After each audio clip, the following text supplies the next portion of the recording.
CEO Elizabeth Holmes now awaits her sentencing. She was found guilty last week of conspiracy and defrauding investors. It was the scandal that rocked Silicon Valley and beyond. New at 10 tonight, KTVU investigative reporter Evan Cernovsky tells us what to expect from sentencing and the repercussions that are being felt across the tech industry. Typically, these cases don't go to trial, but this is part of Elizabeth Holmes, her hubris, her arrogance. You've had some time to think about this. Do you have anything to say? Now that Elizabeth Holmes has been convicted of 3 counts of fraud and 1 count of conspiracy, the next fierce legal battle is shaping up. Will her team be able to fight her conviction? And if not, just how much time is she going to spend in prison?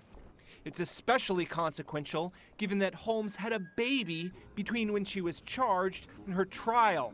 I expect her, without any acceptance of responsibility, to look at potentially double-digit years in federal prison. Neama Rahmani is a former federal prosecutor in Southern California. He said the judge can factor in the dollar amount Holmes bilked from investors in her failed blood testing company, Theranos. The guilty counts add up to more than $140 million. I expect Judge Davila to potentially hammer her because she's expressed no remorse. If Holmes continues to stay defiant, it could come back to bite her. Some high-profile fraud cases have led to serious prison time in the past. In 2018, Martin Shkreli, the so-called pharma bro, was sentenced to 7 years in prison for lying to investors in his hedge fund. And the same judge who's sentencing Holmes dealt out 9 and 12-year sentences for the couple involved in the famous Wendy's chili finger scam back in 2006.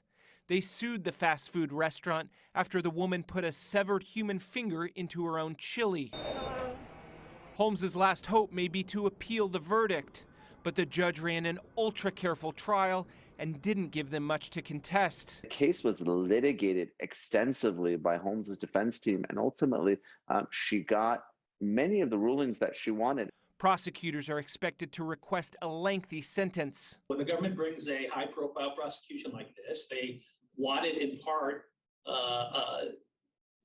to add some deterrence to that, to essentially send a message that this whole fake it till you make it thing is not going to fly. Robert Dugdale is a former federal prosecutor who now works in white-collar crime defense. He said Holmes's effort on the stand to undo a decades-long paper trail was too little, too late. At the end of the day, it was a pretty overwhelming case that really put the defense in the defensive. The conviction may ultimately embolden prosecutors to clamp down more on startups that play fast and loose with the truth. This case will absolutely have an effect in Silicon Valley, and it'll send shockwaves through both executives and venture capitalists. Elizabeth Holmes isn't the only one with skin in the game here.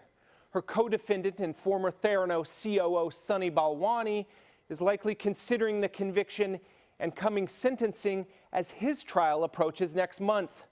In the studio, Evan Cernovsky, KTVU, Fox 2 News.